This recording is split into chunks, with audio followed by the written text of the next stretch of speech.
अगर इस टेस्ट की बात करें तो ओवरऑल जो मैथ्स का टेस्ट था, इसका लेवल इजी टू मॉडरेट हम कह सकते हैं।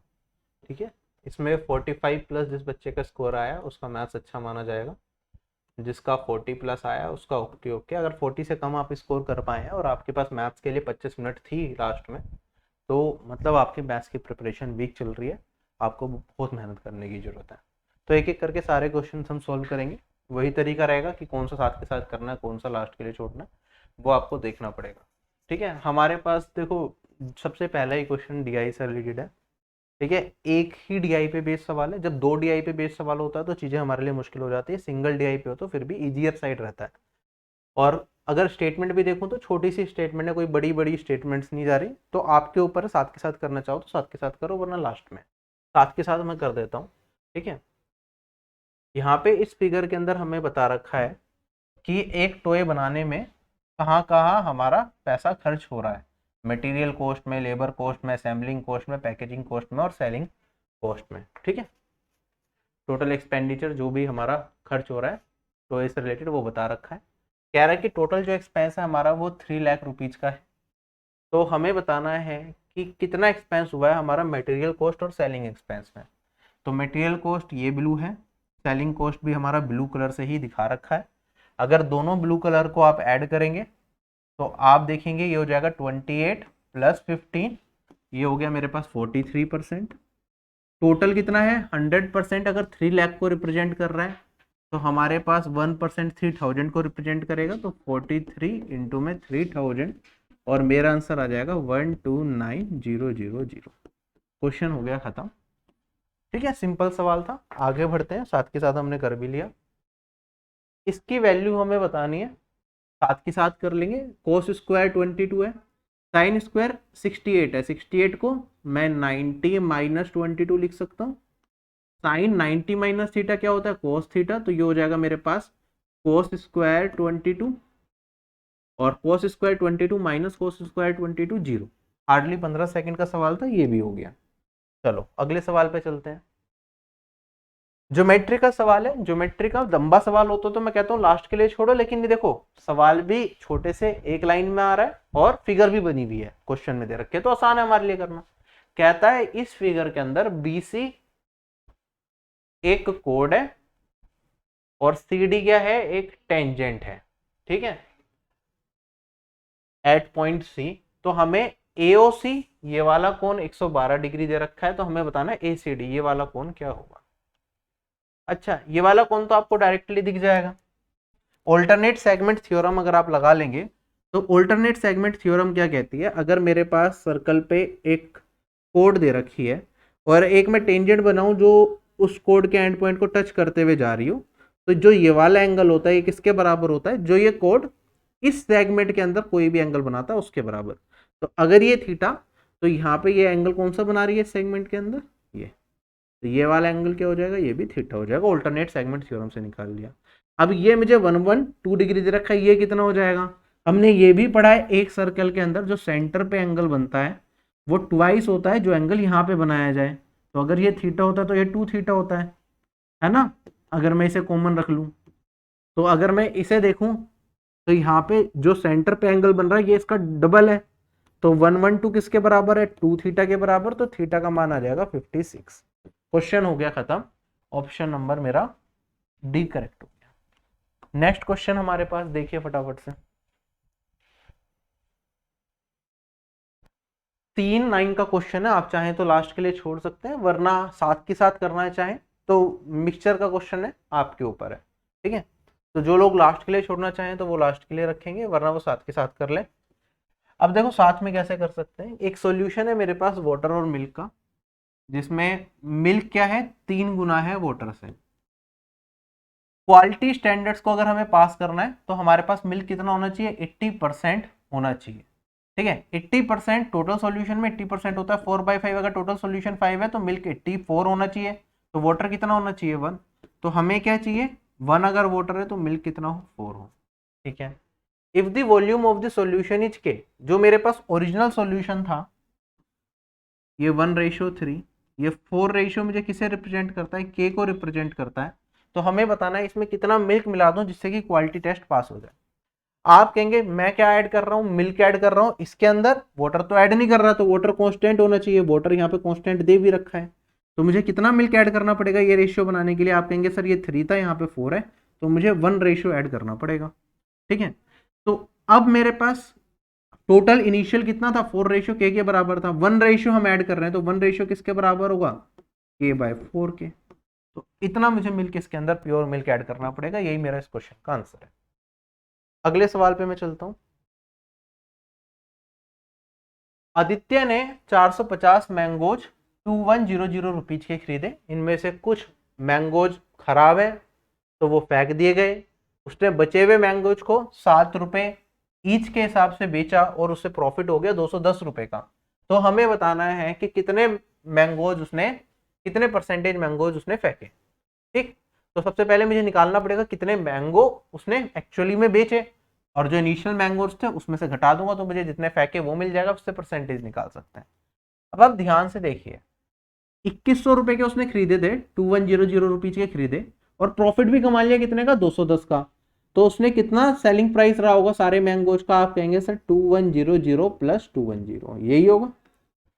हर एक मैंगो को उसने 7 रुपए के हिसाब से बेचा, तो एक मैंगो का सेलिंग प्राइस क्या हो जाएगा, आप कहेंगे सर डिवाइडेड बाय 7, और ये मेरे पास 300 प्लस 30 डेट इज 330। टोटल उसने इतने मैंगोज बेचे, टोटल थे कितने 450, बचे हुए क्या करा उसने, फेंक दिए थे। तो 450 में से 330 को घटाऊंगा तो कितने मैंगोज उसने फेंके, 120।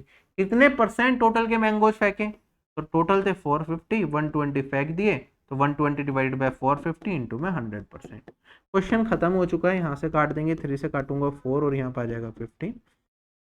400/15 कर लो, या 15 1/15 कितना होता है आप सभी लोगों को पता है, ये होता है 62/3%, और उसे 62/3 में 4 से मल्टीप्लाई कर दूंगा तो मेरे पास ये वाली वैल्यू बनती है 26 1/3%। ये मेरा इस क्वेश्चन का आंसर है।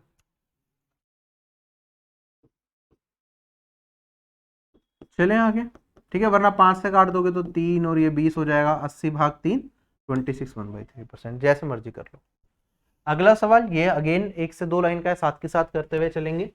कहता है कि प्राइस मेरा क्या हो गया, 13% से बढ़ गया, तो हमें कंजप्शन को कितना डिक्रीज करना चाहिए जिससे कि एक्सपेंस सेम रहे। ठीक है, तो मैं कह सकता हूं, मान लो पहले प्राइस कितना था, 100 था, तो अब प्राइस कितना हो गया मेरा, 113 हो गया, 13% से प्राइस बढ़ गया मेरा।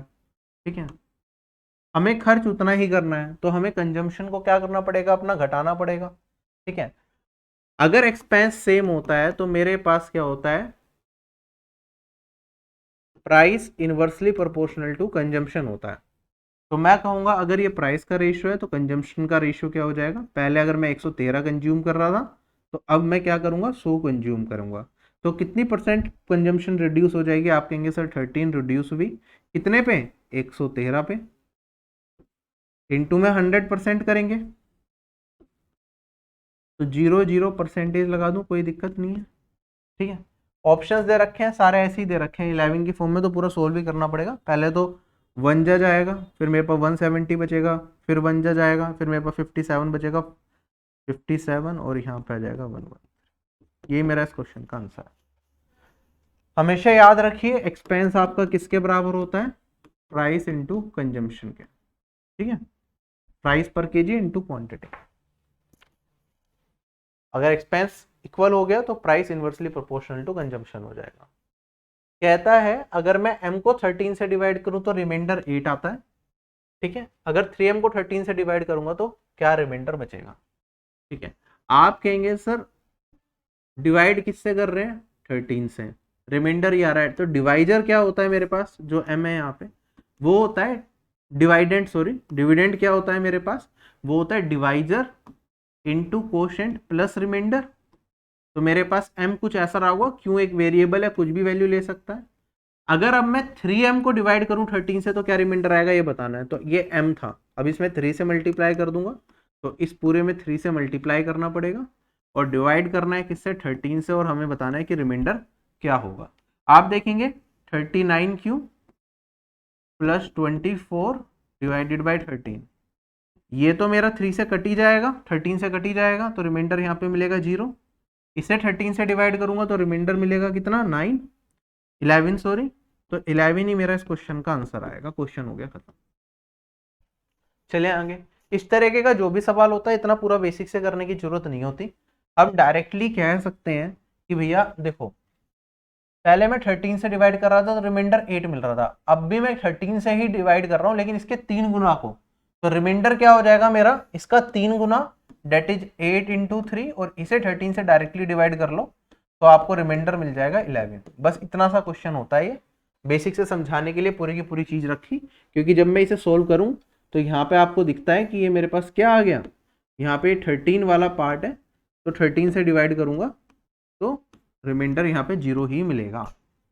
चलें आगे। तो ये वाली टर्म ही डिसाइड करेगी क्या रिमाइंडर मिलना है। अगला सवाल टाइम स्पीड एंड डिस्टेंस का बहुत कॉमन सवाल है, बहुत एग्जाम्स में पूछा जा चुका है इस तरीके से। कहता है अमन अपने ऑफिस 10 मिनट लेट पहुंचता है जब वो 25 किलोमीटर पर आवर की स्पीड से चलता है, और 5 मिनट जल्दी पहुंच जाता है जब वो 40 किलोमीटर पर आवर की स्पीड से चलता है। उसे किस स्पीड से ट्रेवल करना चाहिए जिससे कि वो एक पर्टिकुलर डे पे 20 मिनट तक लेट हो जाए, तो कैसे सोल्व करेंगे? या आप कहेंगे सर देखो वो घर से ऑफिस जा रहा है ना, तो जो डिस्टेंस है वो कांस्टेंट है, घर से ऑफिस का सेम रहेगा।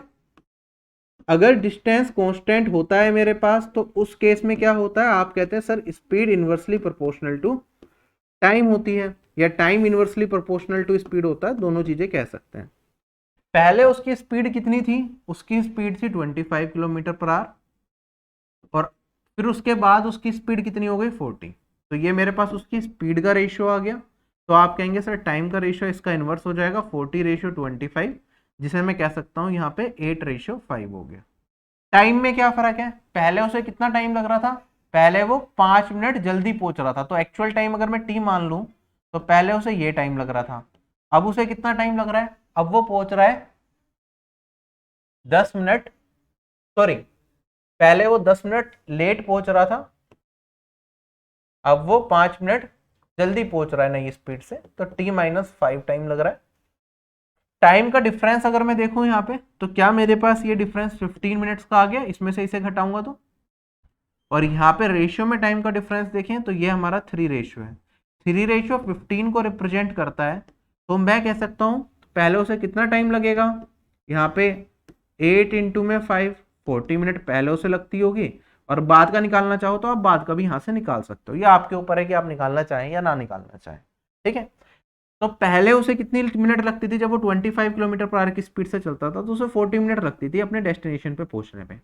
एक्चुअल टाइम क्या होगा, ये किसके बराबर है, ये t+10 के बराबर है, तो एक्चुअल जो टाइम होगा डेस्टिनेशन पे पहुंचने के लिए वो निकालना चाहो तो आप 30 आ सकता है, लेकिन हमें उसकी जरूरत नहीं है। हमसे पूछा है कि वो किस स्पीड से ट्रेवल करे कि 20 मिनट तक भी लेट हो जाए ऑफिस जाने में, कोई दिक्कत ना हो। तो अगर t+10 ये है तो t+20 कितना हो जाएगा मेरे पास, यहाँ पे 10 और जोड़ दो तो ये वाली वैल्यू आ जाएगी 50 मिनट। 50 मिनट में अब उसे ऑफिस पहुंचना है। ऑफिस की अगर मैं बात करूंगा तो डिस्टेंस क्या होगा, आप कहेंगे सर स्पीड इनटू टाइम, तो ऑफिस का डिस्टेंस आ गया मेरे पास, स्पीड है 25 और टाइम है मेरे पास 40 मिनट। 25 किलोमीटर पर आवर है, यहाँ पे कितने मिनट में पहुंचता है, 40 मिनट में, तो ये मेरा क्या हो गया, डिस्टेंस हो गया। अब कंफ्यूज मत होना कि यहाँ पे मिनट है यहाँ पे आवर है, क्यों, क्योंकि हमें बताना है कि 50 मिनट में अगर वो ऑफिस पहुंचे तो उसे किस स्पीड से चलना चाहिए, तो आप डायरेक्टली यहाँ पे क्या करेंगे, ये मेरे पास डिस्टेंस है, डिस्टेंस में अगर टाइम से डिवाइड कर दूं डेट इज 50 मिनट, तो मेरे पास स्पीड आ जाएगी या नहीं आ जाएगी, आ जाएगी। अब क्योंकि यहाँ पे जो मेरे पास स्पीड है वो मिनट में है, यहाँ पे सॉरी टाइम है मिनट में है, ये कट जाएगा मिनट से मिनट, तो कुछ फर्क नहीं पड़ता, जो स्पीड आएगी किलोमीटर पर आवर में ही आएगी, तो ये से ये कट जाएगा मेरे पास 0, 5 से काटूंगा तो 5 और 5 इंटू 4 20 किलोमीटर पर आवर, इस स्पीड से उसे चलना पड़ेगा जिससे कि वो 20 मिनट लेट पहुंचे। चले आगे। अगला सवाल कहता है find the distance between incentre and circumcentre of a right angle triangle with side 6, 8 and 10। अब जिसको फॉर्मूला पता है कि इन सेंटर और सर्कम सेंटर के बीच की दूरी का फॉर्मूला क्या होता है, उन लोगों के लिए सवाल बहुत आसान है, वो साथ के साथ कर सकते हैं। अदरवाइज जिनको नहीं पता है, इस तरह के क्वेश्चंस नहीं पढ़े, वो लास्ट के लिए छोड़ेंगे। देखो, इन distance incentre and circumcentre के बीच का होता है अंडर रूट में r² माइनस 2r। ये मेरा क्या होता है, सर्कम रेडियस होता है, और ये मेरा क्या होता है, इन रेडियस होता है। ठीक है, तो ये चीज होती है। अब मेरे पास एक राइट एंगल ट्राइंगल है। राइट एंगल ट्राइंगल में आपको पता है, अगर मैं ड्रॉ कर दूं तो 6, 8 और 10 है। चलो ये 6 बना लिया, ये 10, 8 बना लिया और 10 बना लिया। जो मेरे पास सर्कम रेडियस होता है वो होता है हाइपोटेन्यूस डिवाइडेड बाय 2, तो 10/2 ये हो जाएगा 5, जो आपको पता भी है कि इसके मिड पॉइंट पे लाई करता है सर्कम सेंटर मेरा। उसके अलावा अगर मुझे इसका इन रेडियस निकालना है, इन रेडियस क्या होता है, अगर इसके अंदर एक मैं सर्कल डाल दूं तो उसका रेडियस क्या होगा, अगर मुझे ये देखना है तो ये मैं किस तरीके से पता कर सकता हूं। आप कहेंगे सर इन रेडियस का फॉर्मूला होता है, ये होता है p plus B minus H divided by 2। अच्छा, ये करने की भी जरूरत नहीं है। क्यों ये करने की जरूरत नहीं है? आपको मैंने एक चीज बताई है कि मेरे पास अगर एक ट्राइंगल हो जिसमें 3, 4 और 5 साइड्स दे रखी हो, तो जो उसका इन रेडियस होता है वो 1 होता है ना। अगर यहाँ पे क्या हो गया, 6, 8 और 10 दे दिया, तो इसका क्या है, 2 गुना है, 2 गुना है, 2 गुना है, तो ये भी क्या हो जाएगा, 2 गुना। तो इन रेडियस कितना आ जाएगा, 2। आप डायरेक्टली कर सकते हैं ये चीज, वरना वैल्यू रखो, आप इन रेडियस की वैल्यू निकालेंगे तो आपका आंसर आएगा 2। इन रेडियस मिल गया, सरकम रेडियस मिल गया, फॉर्मूला आपके पास है, यूज करो, आंसर निकाल लो। 5² माइनस 2 इंटू में 5 इंटू में 2, तो √5 बचेगा मेरे पास, 25 माइनस 20। ये 1 मिनट में डुएबल क्वेश्चन है उसके लिए जिसके सारे कंसेप्ट क्लियर है, अदरवाइज टाइम लगेगा आपको। नेक्स्ट क्वेश्चन हमारे पास कहता है एक राइट प्रिज्म है जिसका बेस एक ट्राइंगल है, जिसकी साइड्स 12, 16 और 20 मुझे दे रखी हैं, वॉल्यूम भी इसकी दे रखी है, तो हमें लेटरल सरफेस एरिया बता दो। देखो, प्रिज्म का लेटरल सरफेस एरिया होता है पेरीमीटर ऑफ बेस इनटू में हाइट। ठीक है, ये मुझे निकालना है। साइड्स तीनों दे रखी है, बेस है ट्राइंगल। बेस क्या है मेरे पास, एक ट्राइंगुलर बेस है।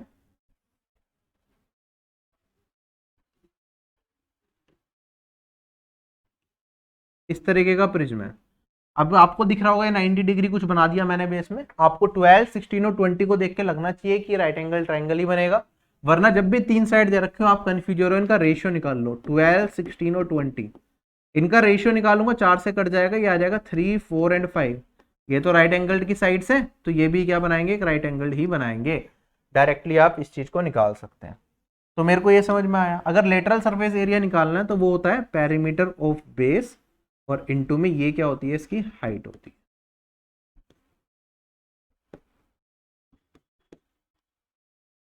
क्लियर हो गया सभी लोगों को? वॉल्यूम दे रखी है 7872, वॉल्यूम होती है एरिया ऑफ बेस इनटू में हाइट। अब राइट एंगल ट्राइंगल बन ही रहा है, तो एरिया ऑफ बेस क्या हो जाएगा, हाफ इंटू में बेस इंटू हाइट, मतलब 12 इंटू में 16 इंटू में h। बेस इंटू हाइट मतलब इस ट्राइंगल का base into height, not the height of the prism. और वॉल्यूम है मेरे पास 7872।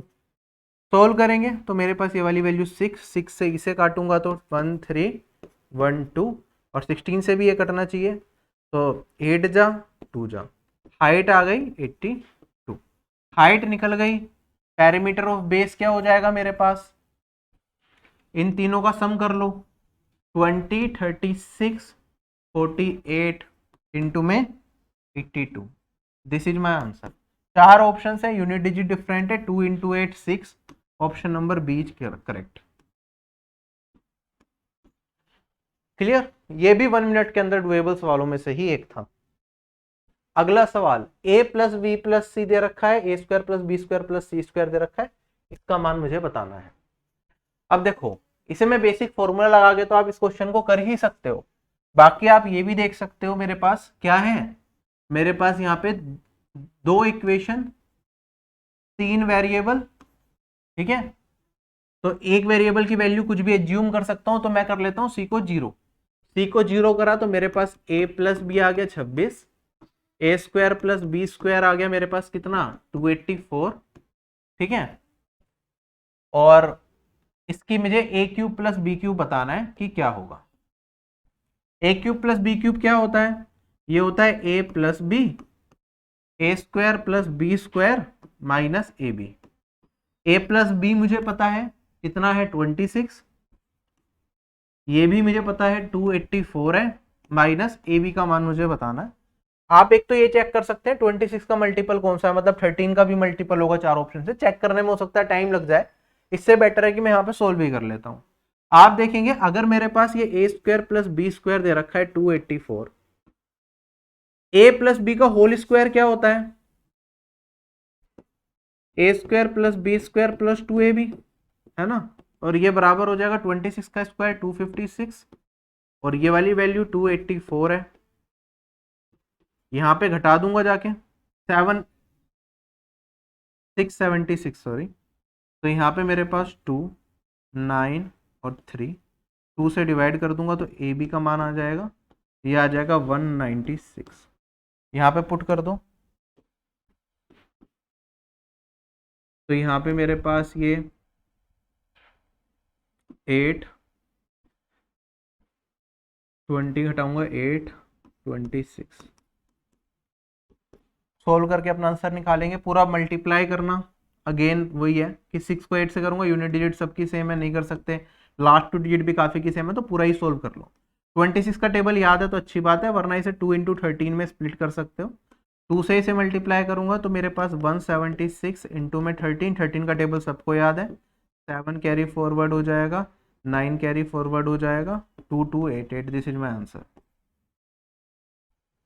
चलें आगे, वरना 11 का डिविजिबिलिटी रूल यहाँ पे दिख रहा था, और भी बहुत सारी चीजें हो सकता है हमें दिख जाती, ठीक है, लेकिन सिंपल कैलकुलेशन थी तो ज्यादा दिमाग ना लगाते हुए मैंने कैलकुलेट ही कर लिया। अगले सवाल पे चलते हैं अब हम। कहता है x प्लस 1/x अगर -2 है तो इसका मान बता दो। अगर x प्लस 1/x -2 है तो आपको पता ही x इक्वल टू -1 पे सेटिस्फाई करता है। अगर -1 की पावर ओड करूंगा तो -1 रहेगा, यहाँ पे भी -1 की पावर ओड है तो ये भी -1 रहेगा, तो आंसर कितना आ गया -2, क्वेश्चन खत्म हो गया। ठीक, अगला सवाल मेरे पास कहता है कि सरफेस एरिया एक क्यूब का इतना है, तो हमें बता दो वॉल्यूम क्या होगी क्यूब की। सरफेस एरिया होता है 6a² एक क्यूब का, 4704 के बराबर दे रखा है। ए स्क्वायर मेरे पास कितना आ जाएगा, 6 से काटोगे तो 7 जा 8 जा 4 जा, ठीक है। ए का मान कितना आ गया 28, और ए क्यूब कितना हो जाएगा 28 का क्यूब।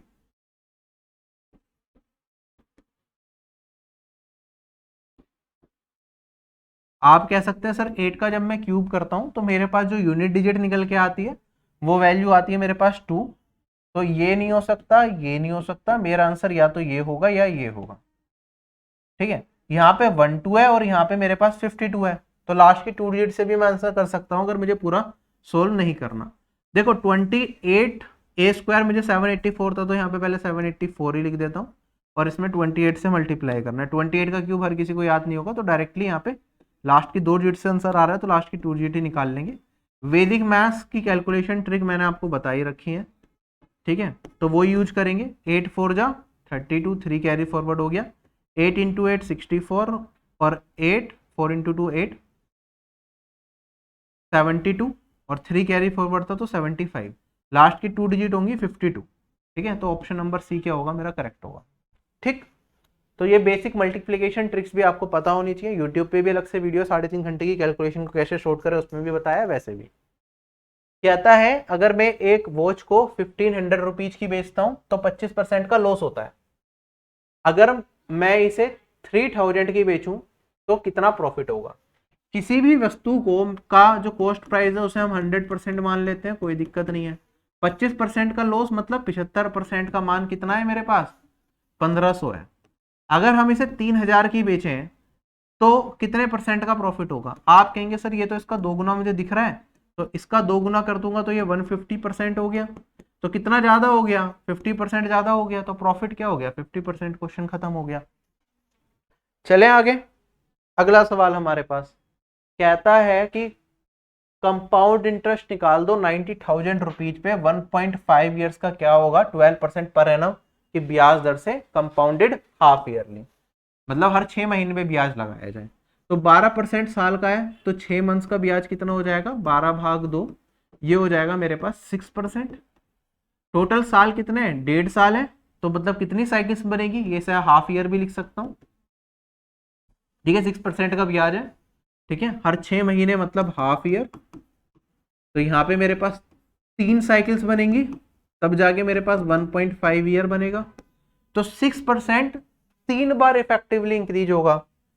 6% का 3 ईयर्स का इफेक्टिव क्या होता है, क्या आपको पता है? ये वाली वैल्यू, ये वाली वैल्यू होती है मेरे पास 19.10।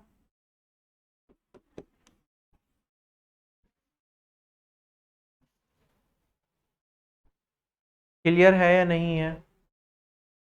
ठीक है, ये वैल्यू पता होनी चाहिए, वरना आपको फॉर्मूला इसका बता रखा है। हम कैसे करते हैं, पॉइंट के बाद 4 स्पेस लगाते हैं, ठीक है। इसके अंदर इन 2 स्पेस के अंदर हमें लिखना होता है ए क्यूब, फिर इन 2 स्पेस में हमें लिखना होता है 3a², और यहाँ पे लिखना होता है 3a। तो यहाँ पे 6 का क्यूब करूंगा तो 216 आएगा, 162 कैरी फॉरवर्ड हो गया। 3 इंटू में 6² 36, इंटू में 3 108, प्लस 2 110, तो 10 1 कैरी फॉरवर्ड हो गया। 3 इंटू 6 18 और 190। ये वैल्यू पता होनी चाहिए। अगर मुझे ये मिल गया तो मेरे पास यहाँ पे इतने परसेंट मुझे इसका निकालना है। तो आप देखेंगे पॉइंट के बाद 4 वैल्यूज हैं, यहाँ पे मैं 4 जीरो को हटा सकता हूँ, तो मेरे पास बचेगा 9 इंटू में 191016, और परसेंटेज, परसेंटेज को हटाने के लिए पॉइंट के बाद 2 वैल्यू हम लगा सकते हैं। तो ये मेरा आंसर आएगा। 4 ऑप्शन अगर हम देखें तो पॉइंट के बाद सिर्फ एक ही वैल्यू दे रखी है, कोई बात नहीं, चलो सोल्व करते हैं। मेरे पास यहाँ पे 19 2 जा 19 इंटू 9 171 या ये या फिर ये, ठीक है अप्रोक्सीमेशन से करेंगे तो इन दोनों में से जा सकता है। चलो सोल्व करते हैं। 9 6 जा 54, 5 carry forward 4 1 9 17191.4, this is my answer.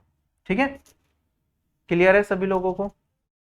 Next question हमारे पास, इन चारों में से कौन सी फॉल्स स्टेटमेंट है? पहला है sine A equals to 10a into cos A. 10a क्या होता है, sine by cos, into cos करूंगा तो साइन ए बचेगा, ठीक है। दूसरा कोस ए इंटू सेक ए, सेक ए होता है 1 कोस, मल्टीप्लाई करूंगा 1 आएगा, ये भी ठीक है, ठीक है। तीसरा है 10² ए इक्वल्स टू 1 माइनस sec² ए, ये तो गलत है, हमें पता है क्यों, क्योंकि 1 प्लस 10² ए क्या होता है, sec² ए होता है ना। तो ये उल्टा लिखा हुआ है, ठीक है। 1 sec² ए 1 माइनस 10² ए दे रखा है, जबकि 1 प्लस 10² होता है। तो ये वाली स्टेटमेंट गलत है, इसका मतलब यही मेरा क्या होगा, इसका आंसर होगा। ठीक है, तो ये वाला चेक करने की जरूरत नहीं, वरना ये आइडेंटिटी है तो ये अपने आप में ठीक होती है। अगला सवाल मेरे पास इलेक्शन से रिलेटेड सवाल है, ठीक है। छोड़ना चाहो बड़ा देख के लास्ट के लिए आप छोड़ सकते हो, वरना साथ के साथ करना चाहो तो आपके ऊपर है। बाकी 3 लाइन से ऊपर का है तो लास्ट के लिए भी छोड़ दो तो कोई दिक्कत नहीं है। क्वेश्चन में क्या दे रखा है करेंगे। एक कॉन्स्टिट्यूएंसी में 90% टोटल नंबर ऑफ पीपल है जो इलेक्टोरल रोल में आते हैं और अपनी वोट देने जाते हैं, ठीक है। इनमें से 10% वोट्स जो डली वो इनवैलिड डिक्लेयर कर दी जाती हैं। 5 लाख पीपल जो इलेक्टोरल रोल में थे उनमें से जो धर्म कैंडिडेट है उसे 1,50,000 वोट्स मिलती हैं। तो हमें बताना है धर्म को टोटल वोट्स जो डाली गई उसका कितना प्रतिशत हिस्सा मिला, ठीक है। तो कैसे सोल्व करेंगे, आप कहेंगे सर टोटल जो इलेक्टोरल रोल्स हैं, जितनी वोट मैक्सिमम डल सकती है उसे 100% मान लिया मैंने। 10% तो टोटल 90% देने गए तो बचे इसके 90%। फिर इसमें से क्या हुआ, 10% इनवैलिड हो गई, तो 90 का 10% होगा 9, तो ये हम घटा देंगे तो मेरे पास एक्चुअली जो वोट डली वो 81% डली। धर्मा को कितनी मिली, 1.5 लाख टोटल कितनी थी 100%, ये 5 लाख को रिप्रेजेंट करता है।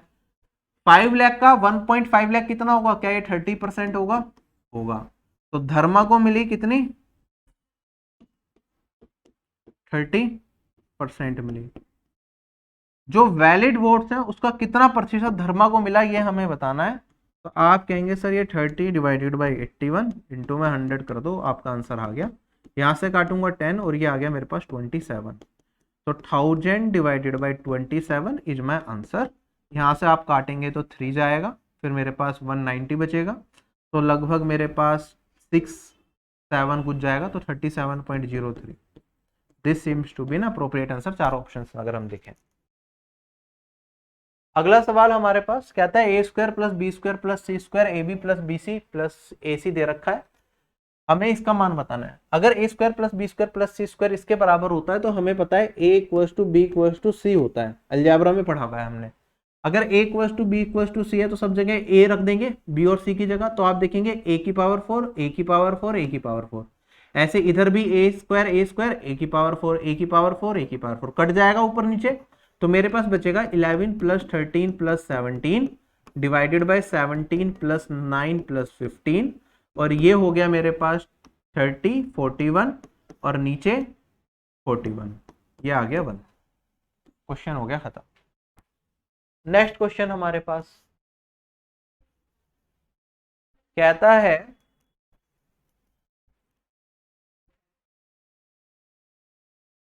अब देखो ज्योमेट्री का क्वेश्चन है, पढ़ते पढ़ते आपको समझ आ जाएगा कि थोड़ा सा यहाँ पे चीजें फिगर बनानी पड़ेगी, आगे सोल्व करना पड़ेगा।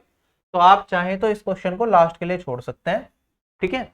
बाकी मैं आपको अभी, क्योंकि लास्ट के लिए ज्यादा क्वेश्चंस बचे ही नहीं है, तो मैं साथ के साथ आपको करा रहा हूँ ये वाला क्वेश्चन भी। कहता है कि मेरे पास है एक ट्राइंगल एबीसी,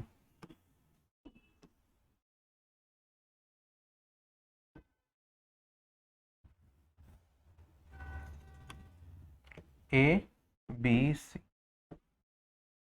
ए बी और ए सी पे 2 पॉइंट्स हैं डी और ई, कुछ इस तरीके से कि डी ई जो है पैरेलल है बी सी के, और ए डी रेशियो डी भी 4:5 है, मतलब ये 4 है तो ये मेरे पास 5 रेशियो होगा।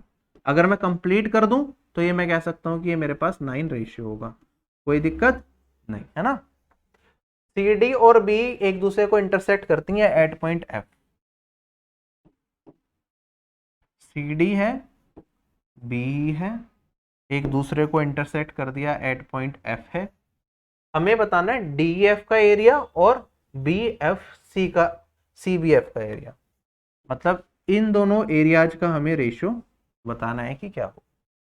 अच्छा, अगर इन दोनों ट्राइंगल को मैं ध्यान से देखूं तो आप कहेंगे सर ये वाला angle vertically opposite angle equal हो जाएंगे, है ना। ये वाली लाइन इसके पैरेलल है तो ये वाला एंगल अगर अल्फा होगा तो ये वाला एंगल भी अल्फा हो जाएगा, ऑल्टरनेट इंटीरियर एंगल। ऐसे ये वाला एंगल और ये वाला एंगल भी इक्वल हो जाएगा। क्या दोनों फिगर सिमिलर हो जाएंगी बाय द प्रॉपर्टी ऑफ ए? तो मैं कह सकता हूं डी ई एफ सिमिलर हो जाएगी सी बी एफ के, दोनों ट्राइंगल्स सिमिलर हो गए ए प्रॉपर्टी से, तो इनका एरिया का रेशियो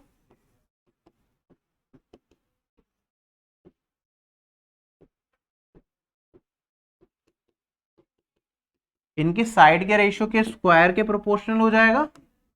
अगर साइड की बात करें तो आप ध्यान दीजिए जो बड़े वाला ट्राइंगल है, ठीक है, जो मुझे कुछ चीजें दे रखी थी कहीं ना कहीं ये यूज होगा, ठीक।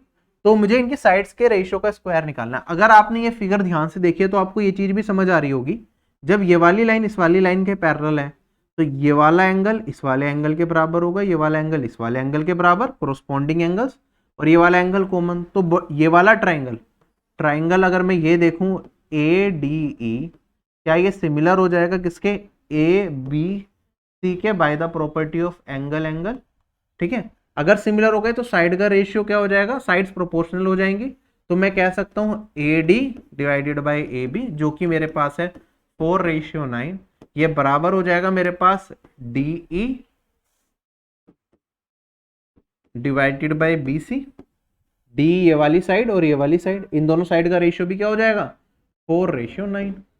और अब अगर मैं ध्यान से देखूं ये वाला ट्राइंगल और ये वाला ट्राइंगल, तो इसके अंदर इनके कोरोस्पोंडिंग साइड्स का रेशियो क्या हो गया 4:9 हो गया। और इसी का स्क्वायर इनके एरिया का रेशियो हो जाएगा, तो 16/81 ये इनका रिस्पेक्टिव एरिया का रेशियो हो जाएगा। क्वेश्चन हो गया खत्म। चले आगे। नेक्स्ट क्वेश्चन हमारे पास कहता है 10 नंबर्स का एवरेज 14 है, अगर एक नंबर को हटा दे तो एवरेज बन जाता है 15, तो एक्सक्लूडेड नंबर बता दो। बिगिनर्स बच्चे भी आराम से कर सकते हैं बेसिक से। 10 नंबर का अगर एवरेज 14 है तो सम कितना हो जाएगा, 14 इंटू में 10, ये किसके बराबर है। अगर एक नंबर हटा दिया तो एवरेज बन गया 15। 15 कितने नंबर्स का एवरेज होगा, 9 नंबर्स का, और एक एक्सक्लूडेड नंबर को मैं मान लेता हूँ x। क्वेश्चन हो गया खत्म। 140 135 x का मान आ गया 5। कुछ नहीं करा, डेविएशन दिमाग कुछ नहीं लगाया, डायरेक्टली आपने कर दिया, क्वेश्चन खत्म। अगला सवाल सिंप्लीफिकेशन का फिर से आ गया।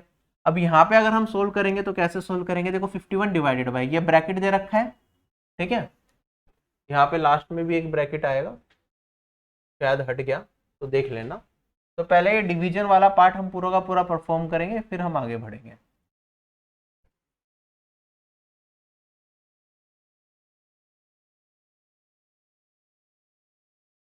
ये वाला ब्रैकेट, इसमें शायद टाइपिंग मिस्टेक है इस ब्रैकेट के अंदर। अगर हम देखें 15 30 10,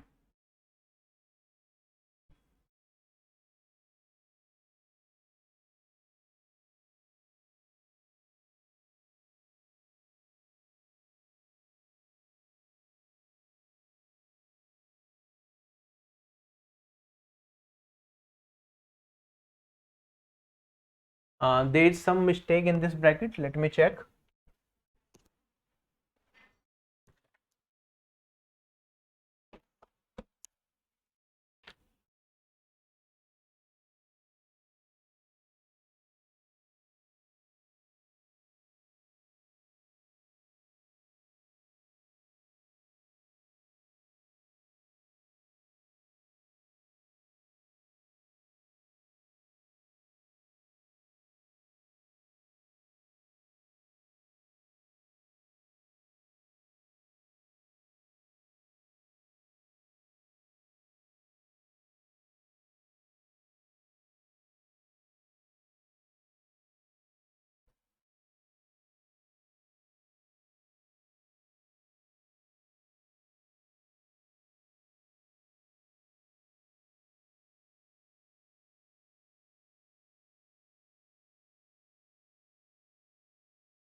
ठीक है, यहाँ पे ये लिखा हुआ है डिवाइडेड बाय 5 ऑफ 120। आपको जो मॉक में क्वेश्चन मिला होगा वो ये मिला होगा, ठीक है, इसमें थोड़ा सा एरर यहाँ पे। चलो अब सोल्व करना स्टार्ट करते हैं। 51 डिवीजन है, फिर एक पूरा का पूरा ब्रैकेट चल रहा है, तो ब्रैकेट के हिसाब से चलेंगे, फिर अंदर ब्रैकेट चल रहे हैं, ठीक है। तो प्लस और माइनस सेपरेटर की तरह काम करते हैं। तो 51 divided by as it is लिखा 25 प्लस, ठीक है। अब इस वाले को पूरा सोल्व कर लेते हैं। पहले ऑफ होगा, क्योंकि बोर्ड मास यूज करते हैं हम, ऑफ पहले आता है किससे, डिवीजन से। तो 25 ऑफ को सोल्व करेंगे तो मल्टीप्लाई 25 इंटू 12 300 डिवाइडेड बाई 30 आ जाएगा 10। फिर यहाँ पे आ गया माइनस। अब यहाँ पे देखो आप 5 की पावर 4 डिवाइडेड बाय 5 ऑफ 125, तो पहले ऑफ सोल्व होगा, तो ये 625 बन गया 5 की पावर 4। 5 की पावर 4 डिवाइडेड बाय 5 की पावर 4, ये आ जाएगा 1, ठीक। तो मेरे पास ये वैल्यू बची 35 माइनस 1 34, तो 51 डिवाइडेड बाई 34, ये आ जाएगा 3:2। Option number B is correct. Next question हमारे पास कहता है साइन 6x माइनस 36 बराबर है कोस 6y प्लस 36 के। 6x माइनस 36 और 6y प्लस 36 ये एक्यूट एंगल्स हैं, तो हमें वैल्यू बतानी है x प्लस वाई की क्या होगी। अगर हमें पता है sine A equals to cos B दे रखा हो और ए और बी एक्यूट एंगल हो, तो इसका मतलब होता है ए प्लस बी किसके बराबर हो, ये 90 डिग्री के बराबर होता है। क्या ये चीज आप सभी लोगों को समझ में आ गई? क्यों? क्योंकि कोस को अगर आप कन्वर्ट करेंगे तो ये साइन 90 माइनस बी होगा, this implies A equals to 90 minus B, और ये रिजल्ट आपको पता होना चाहिए, ए प्लस बी कितना हो गया मेरे पास 90 हो गया।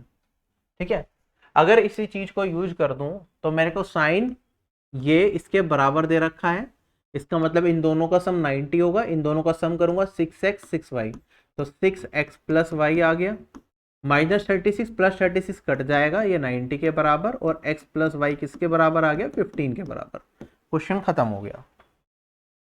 ठीक, अगला सवाल हमारे पास डीआई पे बेस्ड सवाल है। ठीक है, अगेन डीआई वाला आप लास्ट के लिए छोड़ेंगे, यहाँ पे हमें काफी सारा डेटा दे रखा है, उसे यूज करके कुछ करना होगा। फिलहाल क्योंकि मैं सारे ही करा रहा हूँ, क्योंकि आज का मुक इजी था, तो ये भी मैं साथ के साथ करा देता हूँ। इस टेबल के अंदर परसेंटेज ऑफ मार्क्स जो ऑब्टेन करे हैं स्टूडेंट्स ने 5 डिफरेंट सब्जेक्ट्स में एक स्कूल में, वो बता रखा है। जैसे हितांश है, इंग्लिश का जो पेपर है आपका 100 नंबर का है, इसमें कितने परसेंट उसके नंबर आए, उसके 67% आए। साइंस की अगर मैं बात करूं 150 नंबर का पेपर है, उसके मार्क्स कितना है, परसेंटेज मार्क्स बता रखे हैं यहाँ पे, तो 70% आए। 70% किसके, 150 के, तो आप कहेंगे सर 70% ऑफ 150, और ये वाली वैल्यू मेरे पास क्या हो जाएगी 105। क्लियर हो गया, तो एक्चुअल मार्क्स उसके 105 हैं। ठीक है, लेकिन परसेंटेज है कितना 70%। समझ आ गया ग्राफ कैसे चल रहा है, ऐसे मैथमेटिक्स में और बाकी, और ऐसे आकांक्ष आप यूं इन सब का आप देख सकते हैं। ठीक है, काफी सारे क्वेश्चन 2022-23 में इस तरीके के एग्जाम में पूछे गए थे आपके। हमसे पूछा है what is Hitansh overall percentage in the examination. अगर सारे सब्जेक्ट्स को कंबाइन कर दिया जाए तो ओवरऑल परसेंटेज क्या बनेगी उसकी, तो आप कहेंगे सर ओवरऑल परसेंटेज कैसे निकालेंगे, टोटल मार्क्स से अगर मैं डिवाइड कर, जो टोटल मार्क्स आए हैं, या फिर इसे ऐसे लिख लो, हितांश के मार्क्स जो आए हैं divided by total marks into में 100%, इससे परसेंटेज निकल जाएगी। छोटी क्लासेस में भी आपने निकाली अपनी 10th-12th की। तो हम देखें हितांश की 100 में से 67% आया, तो 67 ही हो गया। इसमें 150 का 70%, ये हो गया मेरे पास 105। 100 का 64%, 64। 100 का 55%, 55, और 100 का 75%, 75। Divided by total 100 plus 150, 250, 350, 450, 550 into में 100%। This is my answer. ठीक है, सोल्व करके अपना आंसर निकाल लिएगा। यहाँ पे मेरे पास वैल्यू क्या बनेगी, तो यहाँ पे तो 2 चला जाएगा, 50 से काट दिया तो 11, तो यहाँ पे 11 है, और इंटू में इसकी वैल्यू निकालेंगे 75, 80, 130, 194, 299, 366,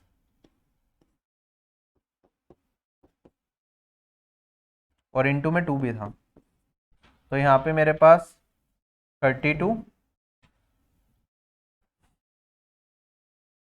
डिवाइडेड बाई 11, तो ये आ जाएगा 6 66.55%। This is my answer. 24th question हमारे पास कहता है ए एक काम को 6 डेज में कर सकता है और बी उसे 18 डेज में कर सकता है।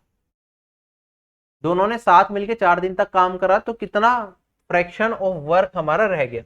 कैसे सोल्व करते हैं, ठीक है, आप कहेंगे सर ए 6 दिन में, बी 18 दिन में, टोटल वर्क इन दोनों का एलसीएम मान लिया जो आ गया 18। ये टाइम है, एफिशिएंसी, एक दिन का काम 18/6 डेट इज 3, बी का एक दिन का काम 1, कंबाइंड काम 4 दिन तक काम करा तो 4 × 4 16 काम कर लिया, टोटल 18 था, बच गया काम कितना 2। कितना फ्रैक्शन ऑफ वर्क बच गया, तो 2 बचा है कितने में 18 में, तो ये आ गया 1/9। इस तरीके से आप डायरेक्टली निकाल सकते हैं, वरना आप ऐसा भी कर सकते थे कि टोटल वर्क को क्या कर लेते 1 मान लेते, तो 1 टोटल वर्क है। कितना इन दोनों ने करा, 4 दिन तक काम करा। मेरे पास जो ए है वो एक दिन में 6 दिन में पूरा काम करता है तो एक दिन में 1/6 करेगा, और बी 18 दिन में करता है तो एक दिन में 1/18 करेगा। इसे सोल्व करके तब भी आप अपना आंसर निकाल सकते हैं। ठीक है, दोनों तरीके से कर सकते हैं। नेक्स्ट क्वेश्चन हमारे पास ये है, टाइम, स्पीड एंड डिस्टेंस का अच्छा सवाल है, रेस से रिलेटेड सवाल है, आज की क्लास का आखिरी क्वेश्चन है। क्वेश्चन में कहता है ए और बी 1 किलोमीटर की रेस दौड़ते हैं जिसमें ए जीतता है 15 सेकंड से। ठीक है, उसके बाद ए और सी दौड़ते हैं, और ए जीतता है 200 मीटर से। फिर बी और सी दौड़ते हैं तो बी जीतता है 30 सेकंड से। तो हमें बताना है कि बी को रेस कंप्लीट करने में कितना टाइम लगेगा। अच्छा सवाल है, कंफ्यूजन हो सकती है जिनकी प्रैक्टिस अच्छी नहीं है। ध्यान से समझेंगे कैसे हम इस क्वेश्चन को कर सकते हैं। ठीक है, मेरे पास ए है, बी है और सी है। ठीक है, जब ए और बी रेस दौड़ रहे हैं तो ए जीत रहा है 15 सेकंड से। तो मैं कह सकता हूं अगर ए को टी टाइम लगेगा तो बी को टी प्लस 15 टाइम लगेगा, कोई दिक्कत नहीं है।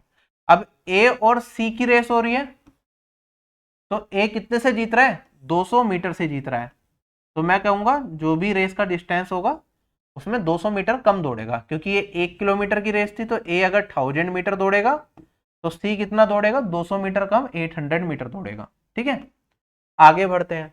फिर बी और सी दौड़ते हैं और बी जीत जाता है 30 सेकंड से। तो मतलब सी को 30 सेकंड और लगेंगे बी से रेस को कंप्लीट करने में। तो बी को अगर टी प्लस 15 टाइम लग रहा था तो सी को कितना लगेगा, T plus 15 plus 30 that is T plus 45 second. हमें बताना है बी कितने टाइम में रेस को कंप्लीट करेगा। तो मतलब मुझे बेसिकली टी प्लस 15 का मान बताना है। आप ध्यान से देखिए इस चीज को, 8000 मीटर की रेस टी टाइम में कवर कर रहा है। ठीक है, सी को सेम रेस को कंप्लीट करने में टी प्लस 45 सेकेंड्स लग रहे हैं। ठीक है, या फिर मैं कहूं अगर टी टाइम तक ही दौड़ेगा सी तो 200 मीटर कम दौड़ेगा। तो सी टी टाइम में कितना दौड़ेगा, आप कहेंगे सर ये 800 मीटर दौड़ेगा, है ना। हमें ये समझ आया सी टी टाइम के अंदर कितना दौड़ेगा, 800 मीटर। तो ए और सी को जब मैं कंपेयर कर रहा हूं, या तो सी 200 मीटर कम दौड़ रहा है या फिर 45 सेकंड एक्स्ट्रा ले रहा है। तो क्या मैं कह सकता हूं इन 45 सेकंड में सी कितना दौड़ेगा, 200 मीटर दौड़ेगा। तो सी की स्पीड कितनी हो जाएगी, ये हो जाएगा, आप कहेंगे सर 200 भाग 45। ये आ गई मेरे पास सी की स्पीड, या फिर कह सकता हूं 45 सेकंड में सी कितना दौड़ता है, ये दौड़ता है 200 मीटर। और टी टाइम में दौड़ता है 800 मीटर। तो 800 मीटर अगर मुझे निकालना है तो इंटू 4 कर दूं। तो 800 मीटर कितने टाइम में सी दौड़ेगा, इंटू 4 करना पड़ेगा, ये हो गया 180 सेकंड में। तो ये किसके बराबर हो गया, ये टी के बराबर हो गया। टी की वैल्यू अगर 180 आ गई तो टी प्लस 15, 180 प्लस 15, और ये वाली वैल्यू आ जाएगी मेरे पास 195 सेकेंड। 195 सेकंड्स में बी रेस को पूरा करेगा। अच्छा सवाल था, इसे नोट डाउन कर लेना अपनी कॉपीज में, जिससे कि फ्यूचर में भी आए तो आप कर पाए। आई होप ये सवाल सभी लोगों को अच्छे से क्लियर हो गया। आज की क्लास के सभी क्वेश्चन हमने सोल्व कर लिए। क्लास में यहीं तक रखते हैं। बाकी आपके लिए फ्री टेस्ट जो आरबी की वेबसाइट पर अवेलेबल है आप उसे देते रहिए। साथ के साथ पेड टेस्ट सीरीज भी आप परचेज कर सकते हैं अगर आपको वो टेस्ट प्रैक्टिस करने हैं। कंप्लीट तैयारी के लिए आप ऑफिसर बैच ज्वाइन कर सकते हैं, सीजीएल 2024 या फिर सीजीएल 2025 को टारगेट करके अगर आप तैयारी कर रहे हैं, जिसमें complete syllabus pre plus mains का आपको मिल जाएगा सभी सब्जेक्ट्स का। साथ ही साथ इंडिविजुअल सब्जेक्ट के कोर्सेज भी आप लेना चाहें तो आरबी की वेबसाइट से ले सकते हैं। आपसे यहीं विदा लूंगा। Bye bye, take care, have a nice day and जय हिंद।